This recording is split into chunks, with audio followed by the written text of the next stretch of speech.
In a small town like ours, you aren't likely to see people putting on elaborate Halloween events or, God forbid, a haunted house that lasts almost a month long. Not so for our small town, as we have David's Haunted Manor. Originally built as a home haunt in the titular David's backyard, it has ballooned in proportion and production value. From the backyard to the Old England Marine Supply Building, David's Haunted Manor has had a lot of homes. It's also been a home for a lot of marginal youth who may not feel like they fit in anywhere else. For the second year in a row, David's Haunted Manor has partnered with the Green family and the Elk Valley Rancheria to put on David's Haunted Manor in the Green Building. This year also coincided with Adriana Harris of Dark Lens photography fame diving headfirst into the haunt life. This year was their biggest year yet, and as such, I felt we deserved to see behind the scenes of David's Haunted Manor and what goes into putting on such a big production. So I talked to the mind behind the maze about what this year meant to her. This is Joanne Holcomb, self-described peopler of the Haunt family. When I met my husband, who is the creator of David's Haunted Manor, hence David, it was him, his brother, his cousins, his dad, his mom. So it was like less than 10 people usually.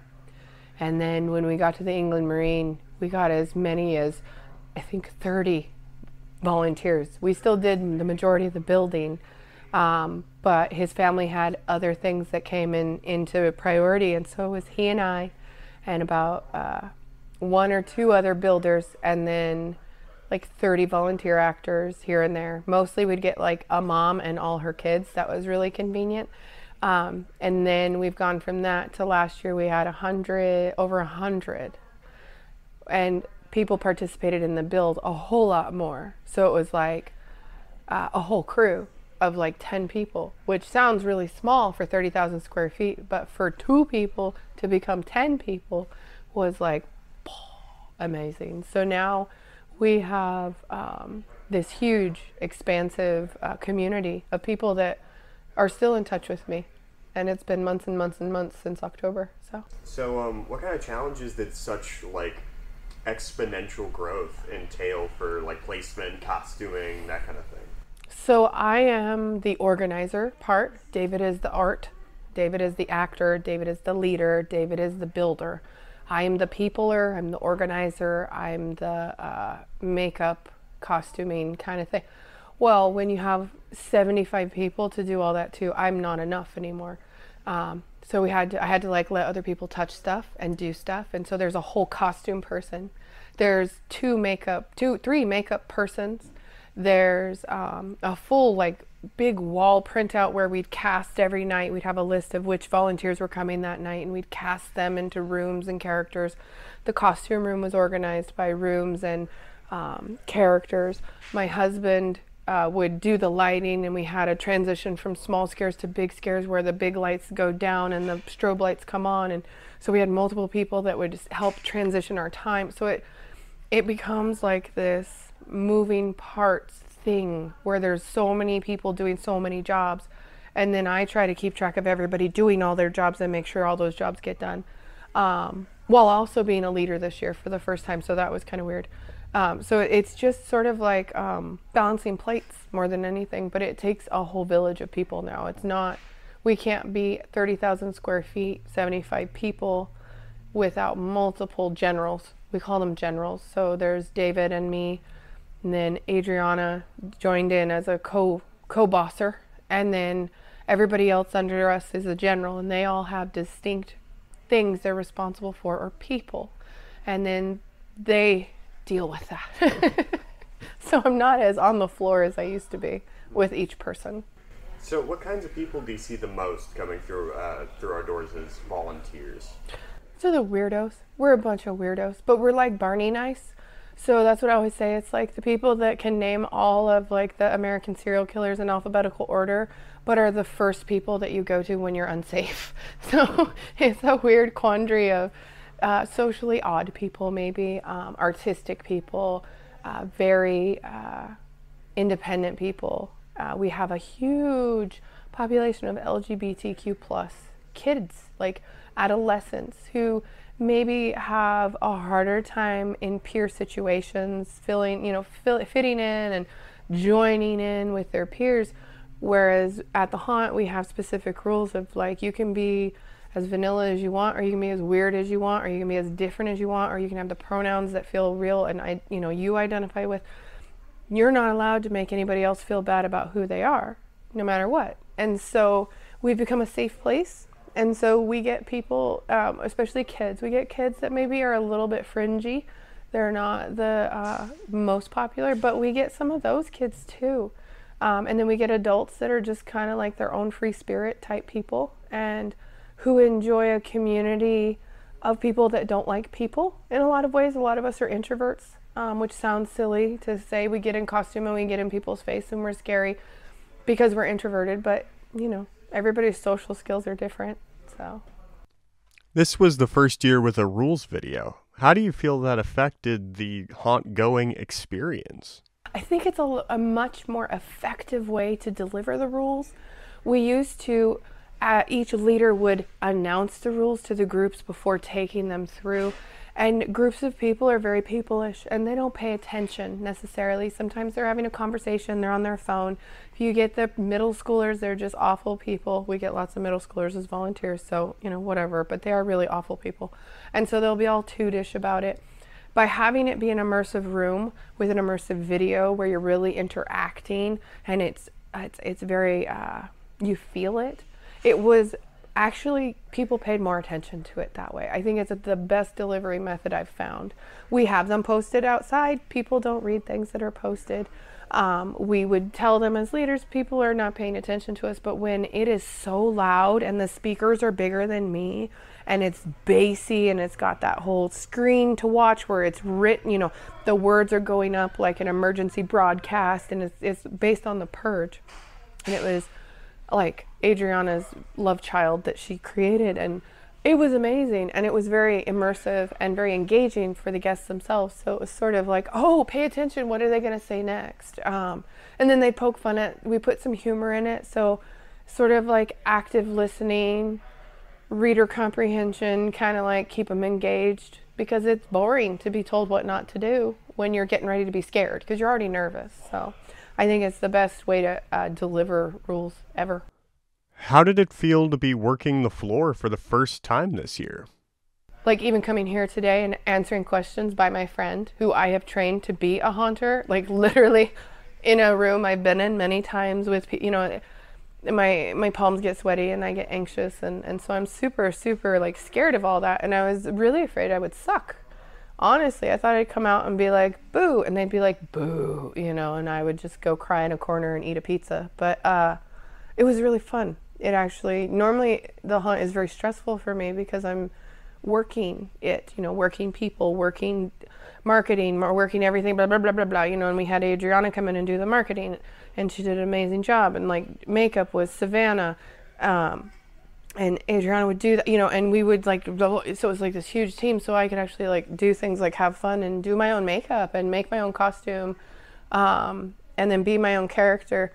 I did discover that I'm 41 going on like 75 because nobody knew what my character was unless they were over the age of like 50 because I was a Cenobite. If you haven't seen Hellraiser, see Hellraiser. It's amazing. And so I'm already starting to think about next year's character, what it would be, and develop it. A lot of you guys have already figured out your like core character and you just build on it and build on it. I haven't found mine yet, but now I'm looking to. So it really has changed the experience for me. And so it's something I'll protect. I would rather give the authority to somebody else to do costuming or part of casting so that I have that time to do makeup on myself and be a part of and not apart from. Because it's not fun to make everybody else have the capacity to have fun while you sit at the side and hold the umbrella so no one gets rained on. Like I want to be under there too, man. Under the umbrella and leading the charge was Adriana Harris, who I spoke with regarding the haunt video and why she hopped on board in the first place. What inspired you to dive headfirst into the haunt this year? It was from a passion project of mine. I do photography. So last year I had done a clown photo shoot. I kind of do darker photography. And after that, I met Joanne and David. I knew about the haunted house here, I was always kind of headfirst into other projects, so I never actually got to attend. Not to mention I'm terrified of haunted houses, and I hadn't been to one since middle school, but my husband was always trying to talk me into going. So through my photography, I met Joe and David, and on opening night of the Haunt in 2022, my clowns from my photo shoot were in the clown room, and I had so much fun. I came back multiple times, always as a clown. And then I want to say even the second night I was there, I believe I became a follower. And I just had a lot of fun. Kind of enriched my life, to be honest. I had a blast, and next thing you know, my husband was into it as well. So now we've hit the ground running. What did you have in mind when creating the rules video for the Haunt this year? That also stemmed from my personal shortcomings from the year before. Like I said, I became a follower really quickly in the Haunt, and then next thing you knew, I was a leader. Well, some of the other actors had these really great spiels on the safety and the rules going through, not only to keep the guests safe, but to keep the actors safe as well. So I felt like nobody hit the same points, and every time I gave my own spiel, I feel like I forgot while I was interacting with the customers, and I just thought it would be a really great opportunity to make the rules uniform, but also start to set the tone of the Haunt. And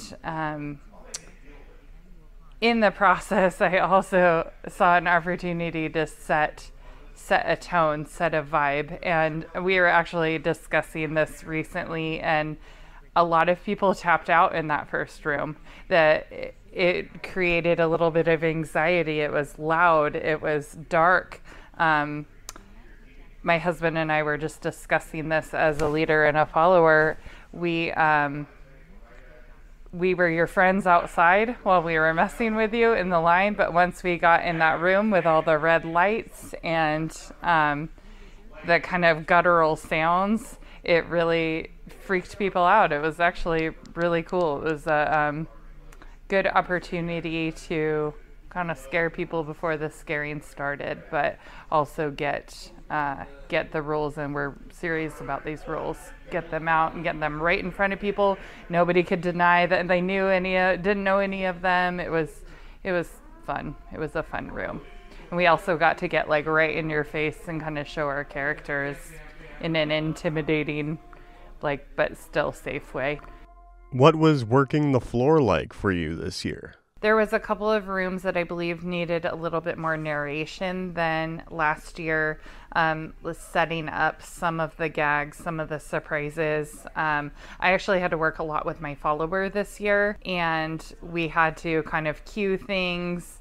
I personally I was calling it my razzle dazzle. Going into one of the rooms, I would dip out and kind of ditch my group, and then the main person that was running the room would grab my group, and my follower had to fill in some of the blanks of what was about to happen and directed them to go in that direction. But then I would pick my group back up, and then we kind of were good cop, bad cop with our groups. It was a bigger space, so I believe there was more rooms. We split up some of the larger rooms into smaller spaces. There was more obstacles to kind of go around, so there's a lot more to look at. But since there's so much to look at, sometimes you have to point at what they're supposed to be looking at or what you're distracting against. Definitely interesting, trying to make sure that they saw everything that they needed to see, remained safe, remained at the same pace to keep that anxiety up. But yeah, there was some